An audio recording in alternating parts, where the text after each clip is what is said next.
Hello friends, मैं अंजलि और आप सबका एम विद राजन प्लेटफॉर्म पे बहुत बहुत स्वागत है।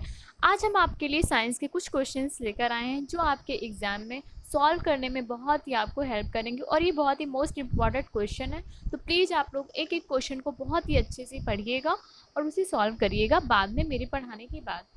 तो हम अपना पहला क्वेश्चन स्टार्ट करते हैं।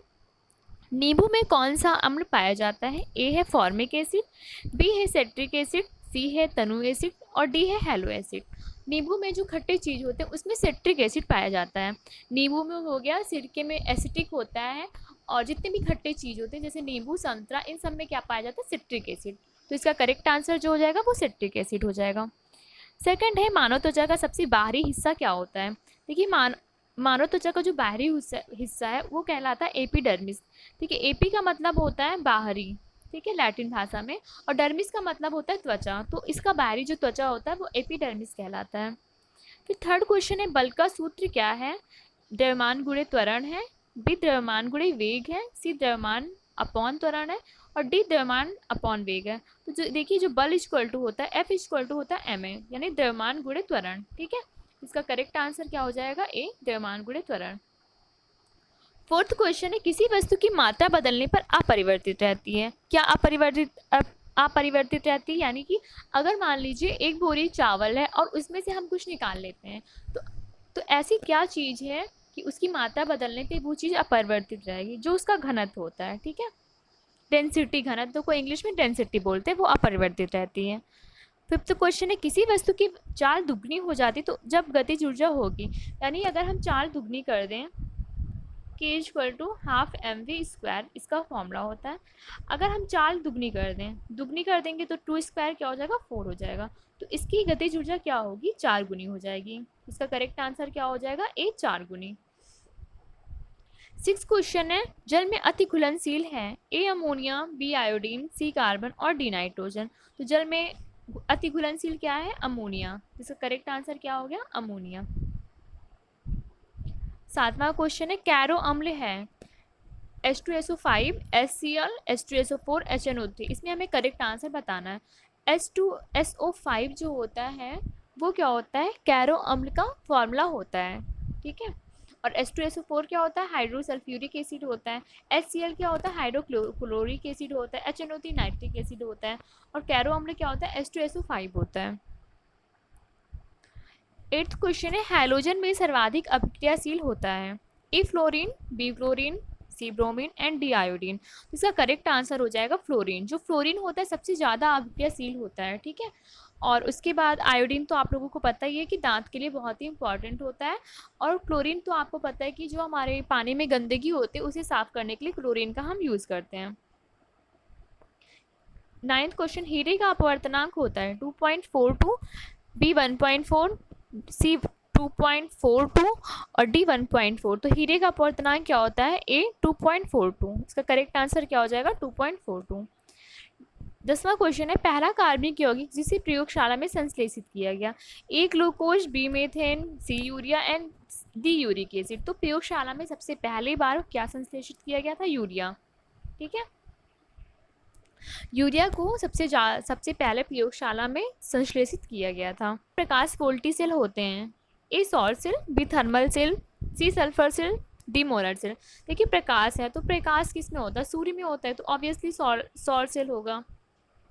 13 क्वेश्चन है, निम्नलिखित में से कौन सा तत्व अनुचुंबकीय प्रकृति का होता है? अब आप लोगों को ये समझ में नहीं आ रहा अनुचुंबकीय तत्व क्या होते हैं। अनुचुंबकीय तत्व ऐसे तत्व होते हैं जिनपे इलेक्ट्रॉन का युग्मन नहीं होता है। कुछ ऐसे, मतलब क्या होता है, इलेक्ट्रॉन का युग्मन क्या होता है? जब ऐसे और ऐसे, मतलब कि ये किसी भी कोश में, सेल में अगर ऐसे और ऐसे इलेक्ट्रॉन हो रहे हैं, ठीक है, युग्मित इलेक्ट्रॉन, जिसे हम क्या कहते हैं? युग्मित इलेक्ट्रॉन।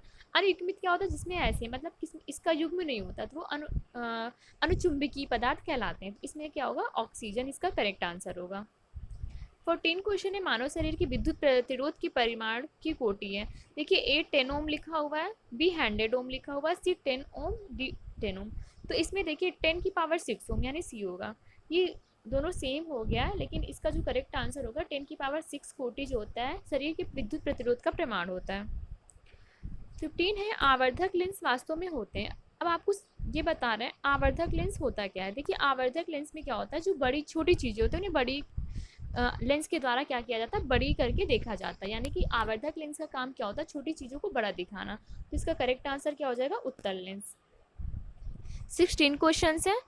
मनुष्य की मानक ध्वनि स्तर होती है, कितनी होती है, 19 डेसिबल, 60 डेसिबल, 120 डेसिबल या 150 डेसिबल। जो ध्वनि स्तर मापक इकाई होती है क्या होती है, डेसिबल। ठीक है, डेसिबल ध्वनि स्तर मापक इकाई होती है। तो इसीलिए क्या लिखा हुआ है, डीबी यानी डेसिबल। इसका करेक्ट आंसर हो जाएगा 60 डेसिबल। 60 डेसिबल क्या होता है, जो हम लोग आपस में बातचीत करते हैं, ये 60 डेसिबल कहलाता है। ये हमारे कानों को बुरा नहीं लगता, यानी कि हमारे कान इसे सहन कर सकते हैं ये आवाज़।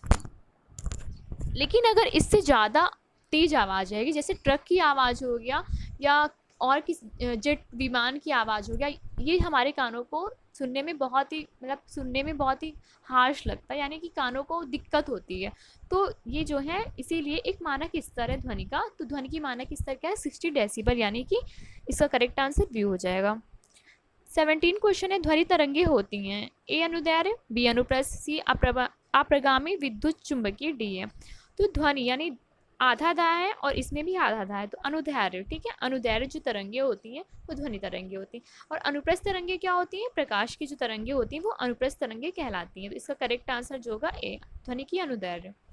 पहाड़ों पर पानी उबलेगा 100 डिग्री सेंटीग्रेड पर, 100 डिग्री से अधिक से पर, 100 डिग्री सेंटीग्रेड से कम पर। तो जो पहाड़ों पर पानी उबलेगा वो 100 डिग्री सेंटीग्रेड से कम पर, यानी टेम्परेचर जब कम भी होगा तो वहाँ पे क्या होगा, पानी उबलेगा, क्योंकि वहाँ पर दाब जो होता है ऊंचाई पर कम हो जाता है। तो इसका करेक्ट आंसर क्या हो जाएगा, सी।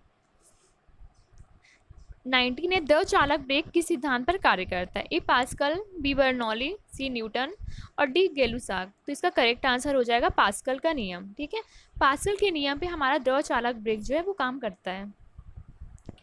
20 क्वेश्चन है। श्यानता की इकाई होती है, पॉइज, पास्कल, ओम, इनमें से कोई नहीं। अब श्यानता क्या होती है, श्यानता मतलब जो द्रव होता है वो जब वो गाढ़ा हो जाता है, ठीक है, तो वो क्या कहलाता है, श्यान द्रव कहलाता है। जैसे कि कोई भी चीज़ चिपचिपा चीज़ होता है वो श्यानता उसकी कहलाती है। तो इसका करेक्ट आंसर हो जाएगा पॉइज। इसकी मापक इकाई क्या होती है, पॉइज होती है। 21 क्वेश्चन है। यदि सरल लोलक की लंबाई 4% बढ़ा दी जाए तो आवर्तकाल क्या होगा, आवर्तकाल 2% बढ़ जाएगा। देखिए टी इक्वल टू क्या होता है, 2π√L/G होता है। तो अगर 4 बढ़ाएंगे तो ब्रैकेट के बाहर क्या हो जाएगा, 2 हो जाएगा। तो आवर्तकाल जो होगा 2% बढ़ जाएगा। 22 क्वेश्चन है। धान में खैरा रोग किसकी कमी के कारण होता है, तो इसका करेक्ट आंसर क्या हो जाएगा, जिंक। ठीक है, खैरा रोग की कमी का कारण क्या होता है, धान में खैरा रोग। अब खैरा रोग में क्या होता है, जो ये पत्तियां होती हैं ये पीली पड़ जाती हैं। ठीक है, पीली पड़ के छोटी छोटी बूंदे अजीब सी हो जाती हैं, छिद्र हो जाते हैं, तो उसे क्या कहते हैं, धान की पत्तियों का खैरा रोग कहते हैं। तो वो जिंक की कमी से होता है, यानी जस्ता। 23 क्वेश्चन है। कॉफ़ी में पाया जाता है निकोटीन, कैफीन, कैलार, टार्टरिक। तो टार्टरिक तो ये खट्टे चीज़ों में हो गया, ठीक है, लेकिन जो कि निकोटीन होता है ये तम्बाकू में पाया जाता है, और कैफीन जो होता है ये कॉफ़ी में पाया जाता है। तो इसका करेक्ट आंसर क्या हो जाएगा, बी, कॉफ़ी, कैफीन, यानी कॉफ़ी में क्या पाया जाता है, कैफीन। 24 क्वेश्चन है। किसी भी जीव के डीएनए में विद्यमान समस्त जीवों का अनुक्रम कहलाता है, ए जीनोम, बी फिनोम, सी केल्स, डी फिलोलॉजी। तो इसका करेक्ट आंसर हो जाएगा जीनोम। ठीक है, ए जीनोम, जीन से जीनोम होगा। 25 क्वेश्चन है। आम का रासायनिक नाम होता है, ए मैंगी फेरा इंडिका, बी मैंगो फ्रेडर, सी मैंगोस डिट्रोस, डी मैंगी फेरा रोजर्स। इसका करेक्ट आंसर मैंगी फेरा इंडिका जो होता है आम का रासायनिक यानी साइंटिफिक नेम होता है। 26 क्वेश्चन है। मनुष्य के फेफड़ों का आंतरिक क्षेत्रफल होता है 93 वर्ग मीटर, बी 10 वर्ग मीटर, सी 200 वर्ग मीटर, डी 500 वर्ग मीटर। तो मनुष्य के फेफड़े का आंतरिक क्षेत्रफल जो होता है वो 93 वर्ग मीटर होता है। 27 क्वेश्चन होता है। एक हॉर्स पावर का मान कितना होता है, 700 वॉट, 150 वॉट, 746 वॉट, 746 कैलोरी। तो एक हॉर्स पावर जो होता है वो 746 वॉट होता है। हॉर्स पावर जो होता है वो शक्ति मापने का इकाई होता है। ठीक है, पी इक्वल टू क्या होता है, W/T, यानी वर्क अपॉन टाइम जो होता है शक्ति होता है। इसकी मापक इकाई क्या होती है, वॉट होती है। और एक वॉट बराबर यानी एक, और हर्ट्स पावर भी होती है, तो एक हर्ट्स पावर बराबर 746 वॉट होता है। 28 क्वेश्चन है, नोबेल गैस है हीलियम, ऑक्सीजन, नाइट्रोजन, ये सभी। तो नोबेल गैस क्या होती है? हीलियम। नोबेल गैस बहुत ही हल्की होती है, तो इसीलिए इसका करेक्ट आंसर क्या हो जाएगा? ही, ए हो जाएगा, हीलियम। कौन सी अक्रिय गैस यौगिक बना सकती है? Helium, xenon, krypton, radon. तो इसका करेक्ट आंसर क्या हो जाएगा? जीनॉन। ठीक है, जेनॉन जो होती है वो अक्रिय गैस जो है यौगिक बना सकती है। 30 क्वेश्चन है, ऑक्सीजन की खोज किसने की थी? शीले, प्रिस्टले, चैडविक या ए बी दोनों। तो इसका करेक्ट आंसर क्या हो जाएगा? सीले व प्रिस्टले।